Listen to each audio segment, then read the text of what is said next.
पाकिस्तान में मौजूद दो पर्सनैलिटीज जो कि राना खुदादाद खान और राना अल्लादाद खान, इन्होंने 1964 में एक कंपनी को बनाया जिसका नाम था Rana tractors and equipment limited, जो कि ये मैसी फर्गसन कंपनी से बने बनाए फुली बिल्ड ट्रैक्टर्स को बाय करते, मतलब कि पाकिस्तान से बने बनाए ट्रैक्टर्स इंपोर्ट किए जाते और वही ट्रैक्टर्स को Rana tractors and equipment limited आगे पाकिस्तान में सेल आउट करते।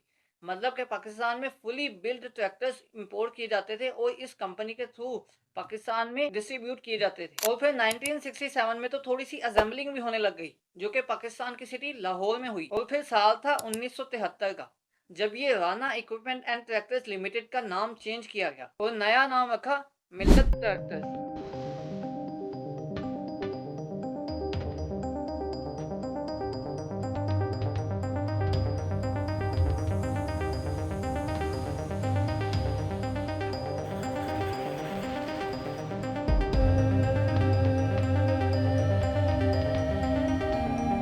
मिल्लत ट्रैक्टर्स जो कि 1972 में नेशनलाइज हुई और फिर 1982 में ये मिल्लत ट्रैक्टर्स ने एक मेजर माइलस्टोन अचीव किया, जो कि पाकिस्तान में first engine assembling plant Pakistan में लॉन्च हुआ। और फिर 1992 में मिल्लत ट्रैक्टर्स का जो असेंबलिंग प्लांट था वो फुली मॉडर्नाइज किया गया और फिर इसकी कैपेसिटी 16,000 ट्रैक्टर्स की हो गई पर एनम के अकॉर्डिंग। और अगर अभी की बात करें तो अभी 30,000 ट्रैक्टर्स पर एनम के अकॉर्डिंग इसकी कैपेसिटी मौजूद है, जो कि डबल शिफ्ट बेसिस पर भी होती है। और इवन के ये 30,000 ट्रैक्टर्स पर एनम को भी क्रॉस कर जाते हैं समटाइम्स जब डिमांड ज्यादा हो जाती है। तो ये मिलर ट्रैक्टर्स ओवर टाइम लगाकर अपनी जो डिमांड इंक्रीज हुई होती है उसको देन बीट कर पाते हैं और अपनी डिमांड को पूरा करते हैं। यहाँ पर आपके इंटरेस्ट और आपके फायदे के लिए एक व्हाट्सएप ग्रुप का लिंक जो कि इस वीडियो के डिस्क्रिप्शन में मौजूद है, जिसको आप ज्वाइन करके बिल्कुल फ्री पेसक्स के न्यूज़ एंड अपडेट्स को अवेल कर सकते हैं। एंड मोस्ट इंपॉर्टेंट कि इन प्रॉफिट्स पर एक नज़र डालें जो कि हमारे प्रीमियम ग्रुप के प्रॉफिट्स हैं।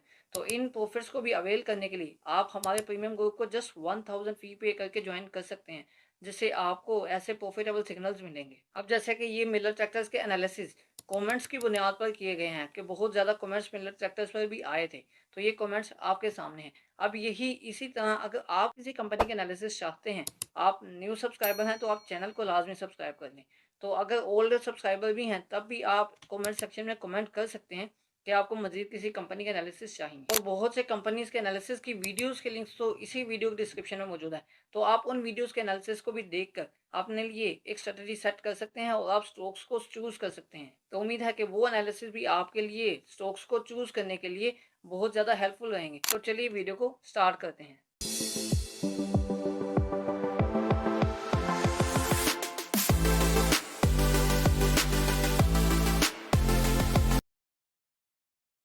अब जिस तरह के पाकिस्तान है ही एग्रीकल्चरल कंट्री, तो इसी तरह ही पाकिस्तान में ये ट्रैक्टर्स की दो मेन कंपनीज हैं, जो कि मिल्लत ट्रैक्टर्स और अल गाजी ट्रैक्टर्स। तो इन दोनों कंपनीज की जो प्रोडक्ट्स हैं वो पाकिस्तान में ही इसी एरिया में ही जो सेल आउट होती हैं। तो इनकी अगर एक्सपोर्ट्स की बात कीजिए तो वो कुछ ज्यादा नहीं है। और हाँ, मिल्लत ट्रैक्टर्स की जो एक्सपोर्ट्स हैं वो काफी नजर आने लग गई हैं, लेकिन जो लोकलाइज बेस इनकी प्रोडक्ट्स हैं और इनकी जो सेल्स हैं वो बहुत ज्यादा हाई हैं। जिस तरह के ये ट्रैक्टर्स की कंपनीज बेसिकली पाकिस्तान में दो ही हैं। तो अगर ये मिलर ट्रैक्टर्स के मार्केट शेयर की बात करें तो ये मार्केट शेयर बेसिकली वेरी कर जाता है 60 to 70%, लेकिन इसकी एवरेज अगर लगाई जाए तो ये ऑलमोस्ट 65% की इसके मार्केट शेयर कैप्चर करते हैं। एंड बाकी का जो मार्केट शेयर है वो अल गाजी ट्रैक्टर के हिस्से में आता है। लेकिन यहाँ पर मोस्ट इंटरेस्टिंग बात आपको बताता चलूँ कि सबसे पहले मतलब कि कुछ साल पहले अल गाजी ट्रैक्टर्स का मार्केट शेयर मिलर ट्रैक्टर्स से काफ़ी ज़्यादा था, लेकिन अब मिलर ट्रैक्टर ने बाजी मारी हुई है और काफ़ी देर से मिलर ट्रैक्टर ने अपने मार्केट शेयर को कैप्चर किया हुआ है और अल गाजी ट्रैक्टर्स को आगे आने नहीं देते। और अब यहाँ पर मैं थोड़ी सी आपको बात क्लियर करता चलूँ कि अब ये जो एक्सपोर्ट्स हैं, अब ये पाकिस्तान में दो कंपनीज पाकिस्तान में ये मिलर ट्रैक्टर्स जो हैं और अल गाजी ट्रैक्टर्स को बनाते हैं, लेकिन यहाँ पर ये बात क्यों नहीं आती कि बाहर से ट्रैक्टर्स इम्पोर्ट करके पाकिस्तान में सेल आउट किए जाएं। अब यहाँ पर आपकी कन्फ्यूजन को मैं दूर करता चलूँ।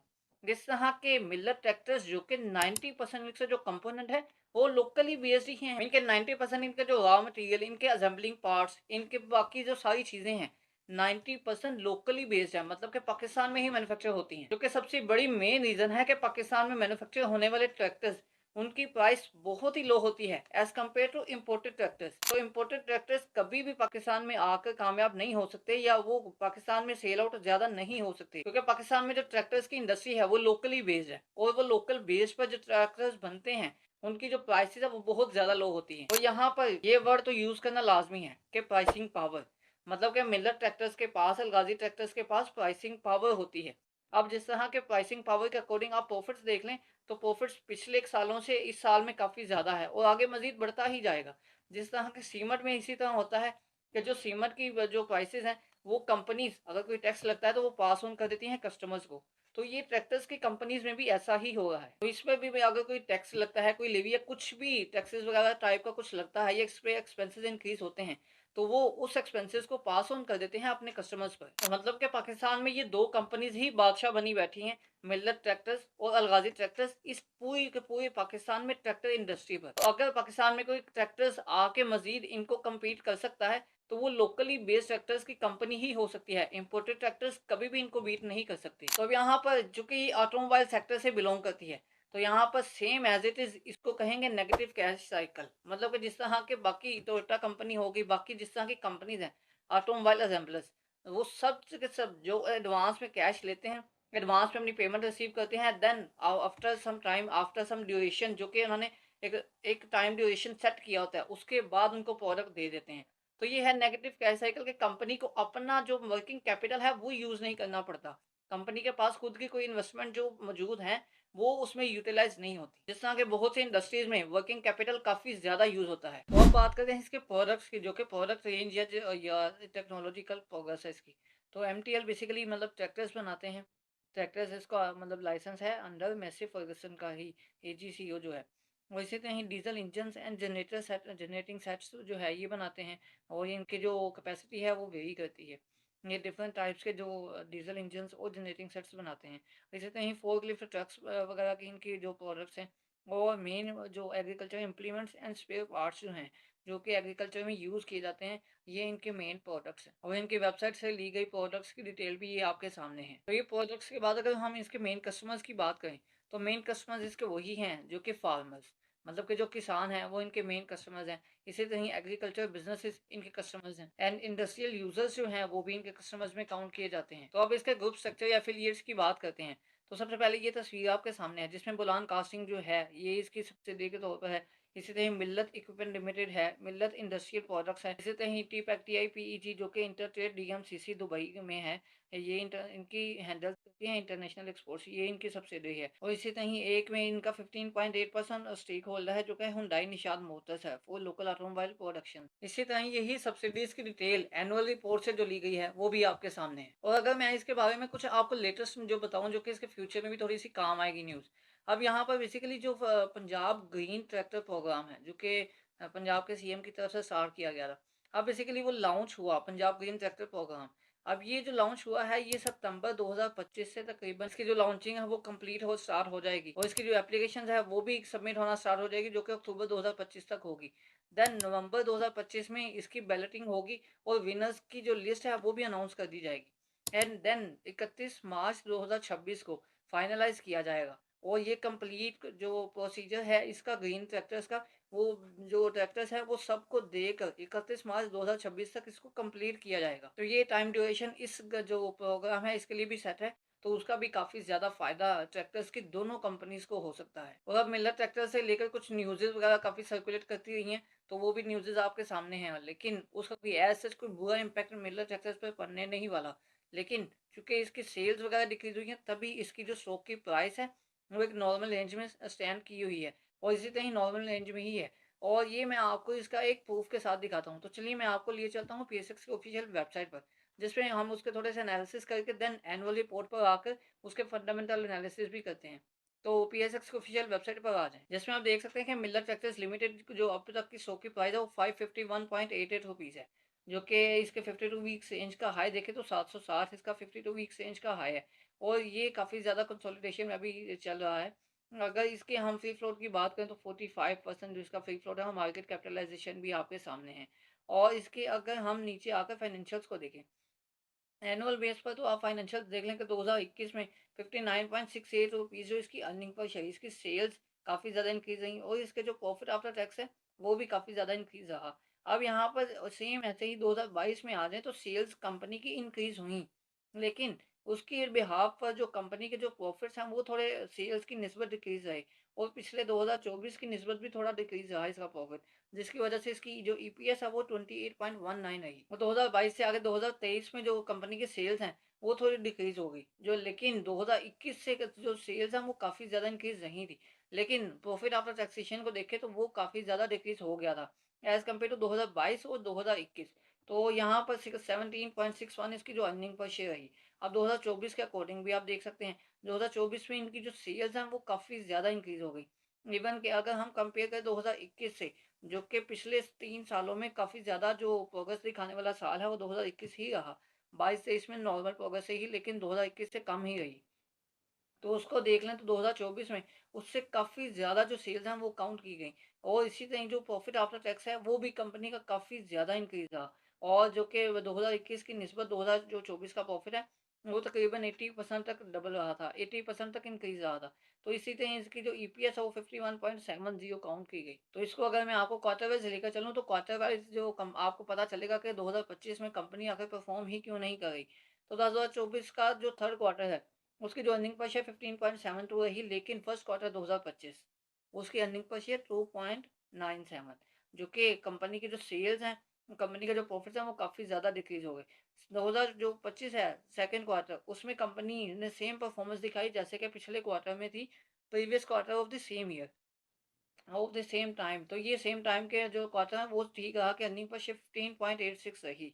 लेकिन फिर अगेन वही थर्ड क्वार्टर 2025 में जो अर्निंग पर शेयर है कंपनी की अगेन डिक्रीज हो गई जो कि 16.96 रही। अब यहाँ पर जो अर्निंग पर शेयर है लास्ट क्वार्टर की उससे हम डिपेंड करेंगे, उससे हम पूरा का पूरा डिफाइन करेंगे कि ये अर्निंग पर शेयर इस साल के कितनी हो जाएगी। लेकिन एक्सपेक्टेड ये है 35 टू 40 पर जो रुपीज अर्निंग पर शेयर है इसकी यहीं तक रहेगी जो कि पिछले सालों से काफ़ी ज़्यादा इन डिक्रीज़ ही है। अगर 2021 से भी देखें तो 2024 से भी ये इन डिक्रीज़ ही रहेगी। तो यहाँ पर इसकी थोड़ी-सी मैं आपको डिटेल बता दूँ कि जिस तरह की ये कंपनी है, ये इसी तरह ही कोई 2 साल परफ़ॉर्म किया, 2 साल परफ़ॉर्म नहीं किया, ये इस तरह ये सेल्स पर डिपेंड करती हैं। तो यहाँ से आपने परेशान नहीं होना। बाकी जो फाइनल डिसीज़न है, एनालिसिस आपने खुद भी अपने तौर पर करने हैं, तो फाइनल डिसीज़न आपका ही है। ये हमारी तरफ से जस्ट एनालिसिस आपके लिए पेश किए जा रहे हैं। तो ये फाइनेंशियल्स को देखने के बाद आप इसके पे आउट देखें। जो कि पे आउट ये काफ़ी ज़्यादा देते हैं। कल कंपनी ने काफ़ी दफ़ा तो बोनस शेयर्स भी अनाउंस किए हुए हैं। तो कंपनी ने डिविडेंड 2024 में एक ही दफ़ा दिया था। लेकिन 2025 में भी अभी तक जो फ़ेब में एक ही दफ़ा दिया है और आगे देखते हैं कि कंपनी कितना पे आउट देती है। तो यहाँ पर अगर पिछले सालों में देखें 2023 में कंपनी ने 3 दफ़ा पे आउट दिया। इसी तरह 2022 में कंपनी ने 3 दफ़ा अनाउंस किया, जिसमें कंपनी ने बोनस शेयर्स भी अनाउंस किए। इसी तरह 2021 में भी कंपनी ने बोनस शेयर्स भी अनाउंस किए और डिविडेंड भी अच्छा खासा अनाउंस किया। तो अब बारी आती है स्टेटमेंट ऑफ फाइनेंशियल पोजीशंस की, मतलब कि फाइनेंशियल स्टेटमेंट्स की। सबसे पहले स्टेटमेंट ऑफ फाइनेंशियल पोजीशन को स्टडी करेंगे जो कि है बैलेंस शीट। अब ये बैलेंस शीट इस कंपनी की देखते हैं उससे पहले ये एक तस्वीर देखें आप, जो कि ये इनके एसेट्स की है कि कंपनी के जो टोटल एसेट्स हैं वो कितने इंक्रीज हुए हैं। अब 2025 का अगर क्वार्टर वाइज मैं आपको दिखाऊं तो 2025 में भी देखे कि इनके इंक्रीज हुए हैं। लेकिन अगर मैं आपको पिछले तकरीबन कुछ सालों के दिखाऊं जो कि 2019 20 21 22 23 24 ये देख सकते हैं जो कि आपके पास ये सामने है कि इसके जो एसेट्स हैं टोटल एसेट्स जो कंपनी के इंक्रीज ही हुए हैं जो कि ये एक बहुत अच्छा पॉइंट है। तो यहाँ पर टोटल एसेट्स को मैंने आपको एक ग्राफ के तौर पर दिखाया। तो ये जो स्टेटमेंट ऑफ फाइनेंशियल पोजीशन है इसको आप देख सकते हैं जो कि लाइबिलिटीज़ की अगर हम पहले डिटेल देख लें तो लाइबिलिटीज़ की डिटेल आपके सामने है जो कि नॉन करंट लाइबिलिटीज़ हैं कंपनी की वो डिक्रीज रही हैं जो कि वो उसमें इंक्रीज नहीं देखा गया, एक अच्छा पॉइंट है। इसी तरह करंट लाइबिलिटीज़ जो हैं उसको भी देख लें तो उसमें कंपनी में थोड़ा सा इंक्रीज दिखा गया है जो कि तकरीबन 20% इंक्रीज है। अब यहाँ पर अगर हम टोटल की बात करें तो टोटल लाइबिलिटीज़ कंपनी की as compared to previous year 2023 ये कंपनी की जो टोटल लाइबिलिटीज़ हैं वो कंपनी की थोड़ी इंक्रीज़ रही हैं, लेकिन इतनी तो इंक्रीज़ हो ही जाती हैं। अब यहाँ पर 2023 के जो एसेट्स की बात करें, तो नॉन करंट एसेट्स कंपनी के जो 2023 में थे, वो एज़ सच ही रहे 2024 में, थोड़ा-सा माइनर सा डिक्रीज़ आया। लेकिन करंट एसेट्स जो थे कंपनी के, तो वो करंट एसेट्स आपके सामने हैं, जिसमें काफ़ी ज़्यादा इंक्रीज़ देखा गया। तो अब यहाँ पर जो टोटल एसेट्स की बात करें तो उनमें भी काफ़ी इंक्रीज़ देखा गया है as compared to previous year 2023। तो ये इसकी जो स्टेटमेंट ऑफ फाइनेंशियल पोजीशन की जो मतलब जो एनालिसिस है वो आपके सामने है और ये जो स्टेटमेंट ऑफ फाइनेंशियल पोजीशन के जो एसेट्स थे उनके मैंने ग्राफ भी आपको दिखा दिए थे। अब यहाँ पर बात करते हैं नेक्स्ट नेक्स्ट स्टेटमेंट जो कि है statement of profit and loss. तो ये statement of profit and loss आपके सामने है, जो कि 2023 और 24 की है, जिसमें कंपनी का जो रेवेन्यू फ्रॉम कस्टमर्स वो कंपनी के 2023 से 2024 में काफ़ी ज़्यादा इंक्रीज़ है। और इसी तरह 2025 में भी मज़ीद काफ़ी बेहतरी जो दिख रही है वो, लेकिन एज़ कम्पेयर टू 2024 को उसमें थोड़ा-सा डिक्रीज़ रहेगा। अब यहाँ पे कॉस्ट ऑफ सेल्स वगैरह भी इसकी डिटेल आपके सामने है। और जो कंपनी का ग्रॉस प्रॉफिट है वो 2023 की निस्बत 2024 में काफ़ी अच्छा इंक्रीज़ है, जो तकरीबन 150% इंक्रीज़ बनता है। और इसी तरह इसके बाकी जो अदर इनकम्स वगैरह है वो देख सकते हैं कि अदर इनकम में भी कंपनी के काफ़ी ज़्यादा इंक्रीज़ देखा गया, जो कि तकरीबन 120% इंक्रीज़ देखा जा सकता है। इसी तरह बाकी इसकी जो डिटेल है वो आपके सामने है। तो यहाँ पर अगर हम इसके जो टोटल देख लें, तो टोटल जो कंपनी का है, जो प्रॉफिट आफ्टर टैक्स है, उसके बाद जो अर्निंग पर शेयर कंपनी की, वो 17.61 2023 की थी, जो कि 15.70 कंपनी की हो गई, जो कि 2024 में थी। तो ये ऑलरेडी हमने वेबसाइट पे भी इसको एनालाइज कर लिया था। अब यहाँ पर ये तस्वीर देख सकते हैं हम, जो कि statement of profit and loss के मतलब प्रॉफिट्स की है, कि ये मिलर सेक्टर्स के प्रॉफिट्स, जो कि ये क्वार्टर वाइज ग्राफ आपके सामने है, और ये दूसरा एक एनुअल ग्राफ आपके सामने है, जिसमें आप इजीली देख सकते हैं कि कितना जो इंक्रीज है और डिक्रीज है वो देखा जा सकता है। तो 2025 में जो है, जो प्रॉफिट्स वो कंपनी के डिक्रीज रहे हैं, लेकिन 2024 की निस्बत वो थोड़े कम है। अगर दूसरी देखें 2023 की निस्बत 2022 की निस्बत वो थोड़े अच्छे हैं। तो अब अगर हम नेक्स्ट स्टेटमेंट को देख लें, जो कि है स्टेटमेंट ऑफ कैश फ्लो। तो स्टेटमेंट ऑफ कैश फ्लो की तरफ आते हैं, जहाँ आप देखें आप तो जनरेटिंग है, जो cash flow from operating activities है कंपनी को, ऑपरेटिंग एक्टिविटीज़ वो आपके सामने हैं, जो कि इंक्रीज़ होने हैं। और इसी तरह एक जो मेन पॉइंट है हम देखते हैं statement of cash flow from investing activities, जो कि payment made for property plant and equipment है कंपनी की। वो कंपनी ने काफ़ी ज़्यादा जो है प्रॉपर्टी प्लांट एंड इक्विपमेंट में इन्वेस्ट किए हैं, जो कि 2023 की निस्बत 2024 में भी इन्वेस्ट किए हैं। तो मतलब कि प्रॉपर्टी प्लांट एंड इक्विपमेंट ऊपर से जो स्टेटमेंट में हमें मिस हो गया होगा, वो भी इंक्रीज़ हुए हैं। तो property plant and equipment increase हुए, इसी तरह ही disposal of property plant and equipment जो है कंपनी के, वो भी डिस्पोज़ल से भी कंपनी की जो इन्वेस्टमेंट है वो भी देखी गई। और इसी तरह ही जो शॉर्ट टर्म ट्रेड इन्वेस्टमेंट्स हैं, और जो शॉर्ट टर्म इन्वेस्टमेंट रिडीम्ड हैं, और इसी तरह लॉन्ग टर्म इन्वेस्टमेंट्स मेड हैं, वो भी आपके सामने हैं, जो कि 2023 में बनाई मतलब की गई, लेकिन 2024 में कोई लॉन्ग टर्म इन्वेस्टमेंट नहीं की गई थी। और इसी तरह ये इन्वेस्टिंग एक्टिविटीज़ में आप देख सकते हैं कि डिविडेंड इनकम कंपनी को जो शॉर्ट टर्म इन्वेस्टमेंट से रिसीव हुई है, वो भी ऐड है। और इसी तरह डिविडेंड जो इनकम है कंपनी को रिसीव हुई लॉन्ग टर्म इन्वेस्टमेंट की पर्पज़ से, तो जो लॉन्ग टर्म इन्वेस्टमेंट्स की थी, वहाँ से भी जो डिविडेंड आया है वो भी आपके सामने है, जो कि 2023 से 2024 में तकरीबन 50% इंक्रीज़ है, 50% से भी ज़्यादा इंक्रीज़ है। तो बाकी जो आ जाता है जो cash flow from financing activities, जो कि फाइनेंसिंग एक्टिविटीज़ भी आपके सामने है, कंपनी ने जो डिविडेंड पे किया 2023 से 2024 में काफ़ी ज़्यादा डिविडेंड पे किया। और इसी तरह आगे जो लॉन्ग टर्म फाइनेंसिंग पेयर्स वगैरह हैं, लॉन्ग टर्म फाइनेंसिंग रिसीव्स हैं, वो भी आपके सामने हैं। और जो 2023 के स्टार्ट में कंपनी को जो कैश मिला, और 2023 के एंड पे जो कंपनी ने कैश छोड़ा, और 2024 में अगेन जो कंपनी को कैश रिसीव हुआ, 2024 में जो कैश छोड़ा, वो आपके सामने है, जो कि ये आपकी कैश फ्लो स्टेटमेंट के एनालिसिस हैं। तो यहाँ पर जो फाइनेंशियल स्टेटमेंट्स के एनालिसिस आपके सामने मौजूद हैं। तो यहाँ पर फाइनल डिसीजन आपका है कि आपको ये कंपनी कैसी लगती है, आपको मज़ीद एनालिसिस करने चाहिए इस कंपनी के। तो आप अपने इन्वेस्टमेंट पर्पज़ को लेते हुए आप अपनी स्ट्रैटेजी सेट कर सकते हैं, और ये कंपनी आपको ऐड करनी चाहिए कि नहीं, इसको भी आप सिलेक्ट कर सकते हैं। तो आपको वीडियो कैसी लगी, वीडियो को लाइक और दूसरों की हेल्प के लिए शेयर लाज़मी करें, और मज़ीद ऐसी वीडियोज़ को देखने के लिए इस चैनल को सब्सक्राइब कर लें।